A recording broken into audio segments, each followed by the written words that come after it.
This meeting is being recorded. Hey everyone, welcome to Cause Train. Catherine and I started Cause Train in 2020, and we're back. We have a lot of exciting people for you to meet in upcoming interviews. I'm going to have Catherine kick it off today. She'll tell you a little bit about herself, and then she's going to get right into talking with our guest interview, Doris Letts, today with Wishing Pixies. Go ahead, Catherine. Welcome, everybody. My name is Catherine Foster. I am a professional artist, an entrepreneur, an energy healer, and an expressive arts therapist. And I love the creative process. To me, that's what it's all about, is living creatively in the world and helping other people find out where their creativity is. Many people find that, especially after they retire, it seems like people forget that what it's like to be a child and to play again. It's all about play. And I encourage people to do what they can to create whatever it is that wants to be creative from them to share with the world. My cause is about my Creativity Healing Center. For years, I have desired to have this wonderful center with a big art studio situated on sacred land where people can come and feel safe to explore who they really are and what their creativity is. So another day, I will tell a lot more about it, but thank you for listening. So Doris, welcome again. We're so pleased to be with you again. So can you start by telling us a little bit about yourself and your experience? So I'm a mother, a wife, and I am a school teacher, 25 years teaching full-time, and then many years, substitute teaching and part-time teaching. I never stopped studying psychology. So I've been studying mindset development specifically for the last couple decades. And one of the questions that I've always, had as a school teacher is, how can I make children more resilient? So if we can make them more resilient, they won't, they won't emotionally fall apart. They'll step up to tasks. Challenges won't make them crumble.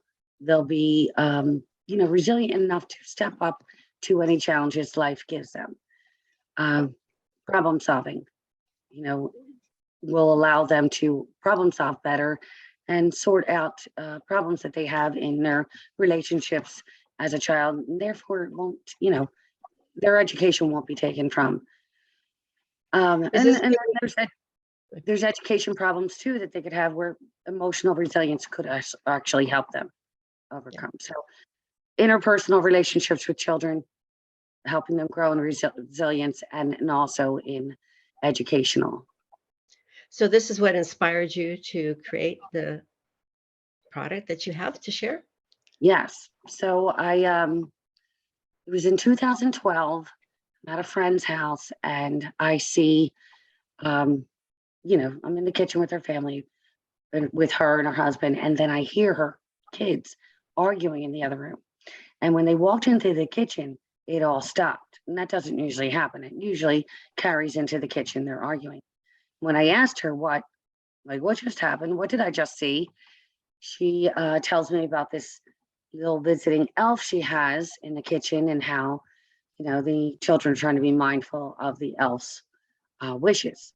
So, they filled me in with how it works. And I thought it was brilliant. I mean, it really did work on changing their behavior right then and there. They stopped. But on the drive home, I started thinking, that's great, but some children could wonder, what exactly did the elf see? Like, what did he report on me? So I thought, if we could narrow down, somehow make it so that the elf is asking for certain behaviors, and now the child will be changing those certain behaviors over a period of a week, 2 weeks, 3 weeks, a month, then within that time, the entire behavior will disappear. And then, the child could earn something for that. So it was a 40-minute ride, but I got home and I started writing down all these ideas. And then over time, I got more and more ideas. So I didn't actually begin, doing something with these ideas until 2016. I began looking around with, as a school teacher, I didn't know how to create an app, how to create a business, how to get dolls manufactured. It was a lot to learn. So it took me a couple years to learn, figure out, maneuver what do I need to do. And in 2019, we launched Wishing Pixies. So what it is it acts as an interactive app. The child adopts a Wishing Pixie doll, and they learn in the story that they have to communicate with this pixie using the app. So they will then check in on the app, see what the pixie asks. The parent in the background is playing the role of the pixie on the app. So the parent will have put in a problem or two they're trying to solve and assign a certain amount of pixie dust that the child could earn every day if they're doing that task.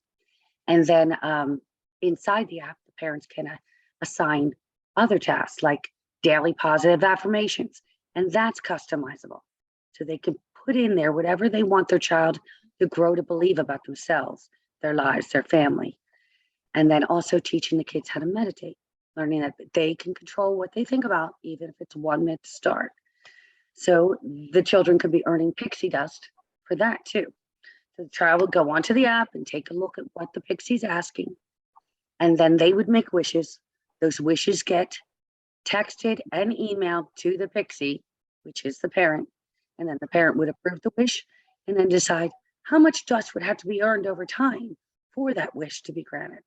So now the child will be changing behaviors inside the app and outside the app, gaining pixie dust over time for those goals they set, those wishes that they made. So the whole thing is just built around helping parents guide their children's behavior and helping children become emotionally resilient, getting them used to and comfortable setting goals and working towards those goals. There were a couple of features I'd like that you mentioned. One was like if, it could come in and encourage behavior, like, I saw your sister helping you helping your sister with homework. So I love that. And then the other one was. Well, the app actually has a chat section where you could do that. You could something completely you weren't expecting. You see the child do, and you could send a message right there. I just love the way I saw you helping your sister. And you can add pixie dust there for, outside behaviors that you see. That is awesome. Now, what is your price point for the pixies? Right now, our price point is $34.95 with a $4.99 download. But we'll be running a sale for the fall Christmas shopping season, and it will be $24.99 for the adoption, and then a $4.99 download. Okay. And we also are going to be selling the Wishing Pixies storybook, picture book, and that should be on our website. I'm getting the proofs in next week, and then I'll be able to start selling them. Nice. Yeah. And I did ask you how it was shared throughout the family. So if you have one doll and you have like mom and dad with the app, and explain that to us how that works. So I wanted this to be simple for parents. If it's not simple, they won't, it won't be useful. So, and I also didn't want it super costly for them too. If you have a family of 4, there's no need for that. A family of 4 can adopt a dog and they all have their own relationships with it. So a family of 4 can adopt one Wishing Pixie. And the way I have it, you would list a child, list their tasks, list the next child, their tasks, list the next child and their tasks, because you might have different goals for each child. Maybe one is doing their homework, but their room is a mess. So you could be putting those in there and personalizing it. And the same with the affirmations. And then you would have, so say it's mom or dad, if they in the same home or outside separate homes, they would share the same login and they could, communicate as the pixie. So, Doris, where are these currently sold? Do you have some on stock also? Yes. So we I'm going to say the bulk of our sales are online. I do have them in stores throughout up and down the coast. So I go as far as Maryland, Virginia, far as Virginia, and then up in Connecticut. Then I also have them in a store in Utah. But the bulk of our sales are online. That sounds great. I love this idea. It's just really wonderful. Something I wish I'd had when my kids were small. You know? I actually, part of it came from, so I told you about, seeing the elf at Christmas and seeing how it changed behaviors. Well, back when my daughter was young, she's going on 30 now. So she had lost a tooth, and felt like I was failing as a tooth fairy, kept forgetting to do my job. So I wrote her a note. Computers were just out right then. So I wrote it in the tiniest font ever and told her that I was her tooth fairy and I loved her so much, but I had gotten transferred to work in Australia. So in order to remain as her tooth fairy, she would have to agree that she would only be visiting on the weekends. But she was allowed to come every weekend instead of just waiting for a tooth. So we wrote letters back and forth to each other. I would print them out in like a 0.7 font and then cut it and leave it for her. And we would chat back and forth and give each other gifts. And I'm telling you, that is what you can do in the chat section of the Wishing Pixies. And how I got to know her. I mean, I only did it with one child. I don't know why I was failing as a tooth fairy with just one child, but it really changed our relationship.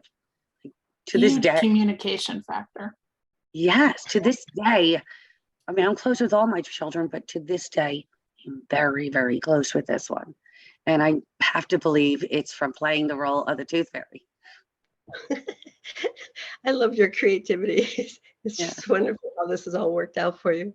So, It's interesting because I saw a video that you did recently, and you were talking about people finding their own creativity, and I always found mine as a parent and as a teacher. I would get creative with, I'm not talking about lesson plans or whatever, but just when there's a problem, I could get creative in solving it and turning tears into laughter. And, so that's awesome. where I think my creativity lies. And I always had it, but it wasn't until, like you said, until your life calms down a little bit that you realize, hey, I could use this in so many other ways, and I could use it as a gift to others. Absolutely. You have said something about parents, grandparents also. Can they be involved also? Yes. And so I did a small study of parents using this back in 2019 and 20. And one group was they brought in the grandma. So she had to sign in too. And she was in another state, but it allowed her to, after school, she would send a message. How was your day at school? I really missed you today. And the girl would fill her in with, the events of her day, which allowed her to be, feel like she's not just calling her up on the phone saying she's got another role, another relationship she's playing where she can build this, love and, just this communication. And when the children grow up, yes, they're going to find out that it was mom or dad playing the tooth fairy, but nothing changes. They're like, they think about it later, like, wow, all that time, you spent all that time on me. Yes, I did. And they're probably more apt to have a different conversation with the pixie than they would you or grandma. You know what I mean? It's a different, absolutely, tell them more stuff. And yeah. Absolutely. And then you can guide them as someone else besides the parent, guide them into, how they should behave, how they should react if they're telling you about a problem they're having, Wow. Just why not have as many platforms in this role of parenting? And parenting for me and for you guys, it was different than it is now. It's harder to instill your own beliefs in your children now with social media and just the idea that other people's opinions matter. which is kind of what social media is doing. It's other people, what they're doing in their life should matter to you. And maybe you should think about doing the same thing. And that's just too much for a child's mind. Yeah, totally. I agree. Yes, totally. Well, Doris, we want to thank you again for coming on. It's delightful to be with you again. I just love what you've created with the Wishing Pixies. It's just wonderful. So I think that we're ready now for Michele to have a little bit of time. And please, Michele, tell everybody what your cause is and how you came about with your cause. Sure.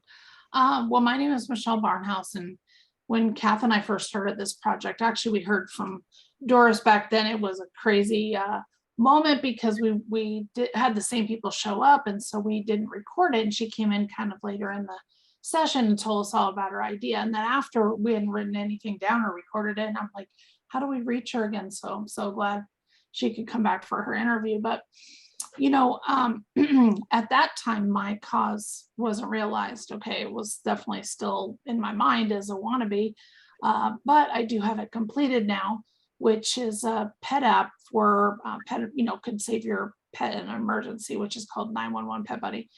And it is on both app stores, and you can check it out on the website. But what really spawned the idea is I needed the app for myself. And basically, what financial vehicle I actually used to get that done was 7K Metals. And, we live in a time when even basic necessities are skyrocketing, gas is going back up. It leaves us insecure about our financial future and all of that. We hear tons of stuff about inflation and all of that on the news. It's kind of scary, right? So, basically we need to safeguard our own wealth and secure that for our future family, generations of our family. So, what I encourage everyone to do in some way, somehow, is to get tangible and timeless assets, basically gold and silver. And, you may not think you can afford to. You also may wonder, what do I even do with it? We help you with those concerns. And the great part is with us, you can actually buy as little or as much as you want to, and you get a debit card. So it's super easy to use it if you need to as well. And you can even earn a part-time or full-time income if you so choose. A lot of people are looking for that. But we put all of our websites on the video and on our page, and our website is coming. I keep saying that, but I need to get on it. But I do want to thank Doris again so much for being here. We've gone through a lot to get her here, but I'm glad we got it done. And, all these videos will be uploaded to our YouTube channel and on our page. And, if you know anyone that has our cause or invention, or, even a book they've written that's going to change somebody's life as well, go to our page and apply to be interviewed. Okay. And we'll see you next time on Cause Train.